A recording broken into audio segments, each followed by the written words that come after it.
అందరికీ. హైదరాబాద్లో రాను రాను చాలా ఘోరాలు జరిగిపోతున్నాయండి.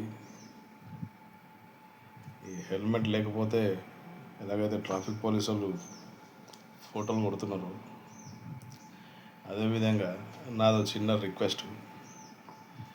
ఈ బైక్లకు మన మొబైల్ హోల్డర్స్ ఉంటున్నాయి కదా, ఆ ఫోన్లో చూసుకుంటూ డ్రైవింగ్ చేయడము, ఫోన్ మాట్లాడుకుంటూ డ్రైవింగ్ చేయడం చాలా ఘోరంగా అయిపోయింది.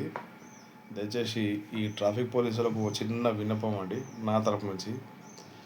మీరు ఈ బైక్కి మొబైల్ హోల్డర్ ఉంటే ఫోటో కొట్టండి, చాలాను రాయండి.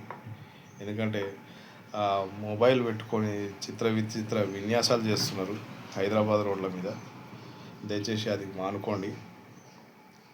మీరు ఈ మన పోలీస్ శాఖ వారికి నా విన్నపం, ప్లీజ్ దయచేసి మొబైల్ హోల్డర్ ఉన్న ప్రతి బైక్ అన్నిటికీ ఫోటోలు కొట్టి చాలన్ వేయండి. ఎందుకంటే ఈ మొబైల్ చూసుకుంటూ డ్రైవింగ్ చేయడము, ఈ ఓలా ఊబర్ బైకులు నడుపుతున్నారు, వాళ్ళు చాలా డేంజర్గా ఉన్నది. అది కూడా సిచ్యువేషను. ఈ 10 minutes డెలివరీ అని చెప్పి వాళ్ళకు కూడా చాలా ఇబ్బంది. అందరికీ అంటే రోడ్డు మీద పోయే ప్రతి ఒక్కరు సేఫ్గా పోతున్నామా లేదా అర్థం కాకుంటున్నది.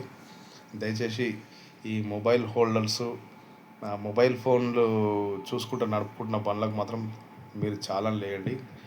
మీరు అంటే నేను తప్పుగా ఏమని చెప్తే మీరు కామెంట్లో చెప్పండి, పర్వాలేదు. ఎందుకంటే నేను చాలా యాక్సిడెంట్స్ చూస్తున్నాను. నేను 35 kilometers జర్నీ చేస్తాను రోజు. అప్ అండ్ డౌన్ 70 kilometers అవుతుంది. ప్రతి యాక్సిడెంట్కి కారణం మొబైల్ ఫోన్. ఆ చెవులు ఇట్లా పెట్టుకొని మాట్లాడడము, మ్యాక్సిమం ఇవే ఉన్నాయి. ఓకే అండి, థ్యాంక్ యూ. మీకేమైనా అభిప్రాయం ఉంటే కామెంట్లో పెట్టండి. Thank you.